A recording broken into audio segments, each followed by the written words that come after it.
Bonjour à tous, aujourd'hui petit exercice sur les applications linéaires avec un travail sur donc composition avec im et ker de f. Donc on se place dans un K espace vectoriel de dimension finie, f et g deux endomorphismes de E, donc des éléments de L de E, et on a f plus g bijectif et g en f est l'application nulle, donc g en f égale à 0, le 0 de L de E. Voilà. Et on va montrer que rang de f plus rang de g est égal à dimension de E. Donc, montrons que rang de f plus rang de g est inférieur ou égal à dim de E. Alors, on va noter quand même en haut, on est en dimension donc finie. On peut utiliser donc le théorème du rang. Ça veut dire qu'on peut dire que rang de f plus dimension de ker de f est égal à dimension de E.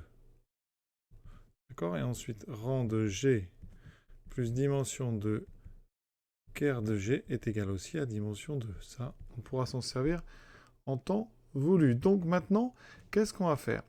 Alors regardons d'abord g rond f. G rond f est égal à 0, donc le 0,1 de L de E. Ça, on peut peut-être s'en servir avec notre ker de f ou ker de g. Alors qu'est-ce qui pourrait être utile? Prenons ici donc y appartenant à im de f. Ça veut dire que, eh bien, donc il existe x appartenant à E tel que f de x égale y, d'accord? Dans ce cas-là, g rond f donc de x est donc égal à 0. Conclusion, eh bien g de y est égal à 0. Donc y appartient au ker de g. On vient de montrer que un y dans im est aussi dans ker. Donc im de f est inclus dans ker de g.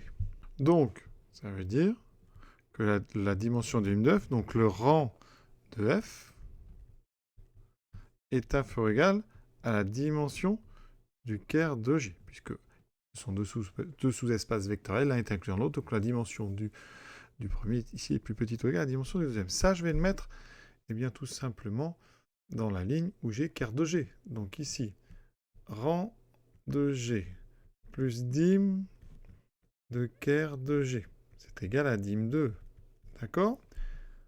Mais dim de ker de g est supérieur à rang de f. Ça veut dire que, eh bien, on a rang de g plus rang de f, qui est donc inférieur ou égal à rang de g plus dimension de ker de g.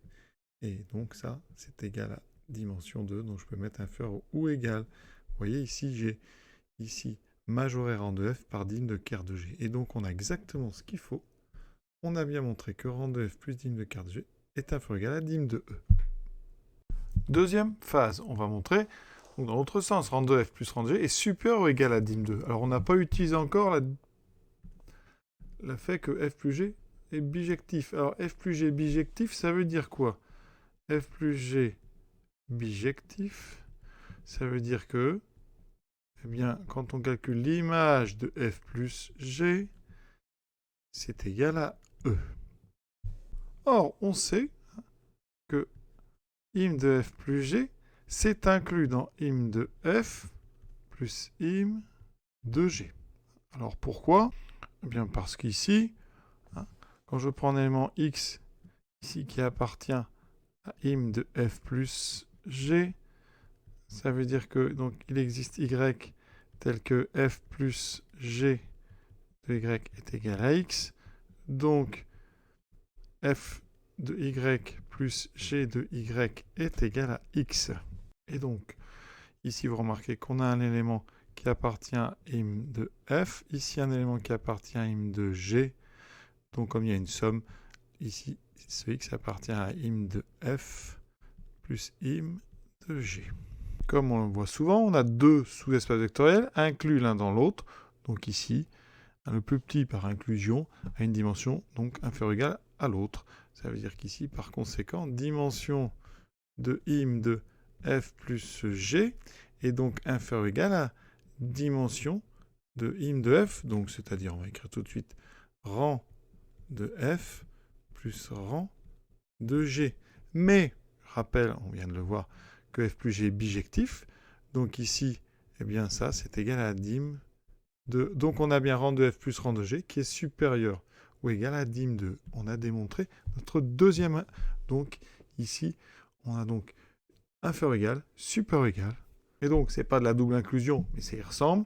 Ça veut dire qu'ici, eh bien, on a donc rang de f plus rang de g, qui est donc égal à dimension de E. Et c'est ça qu'on voulait démontrer.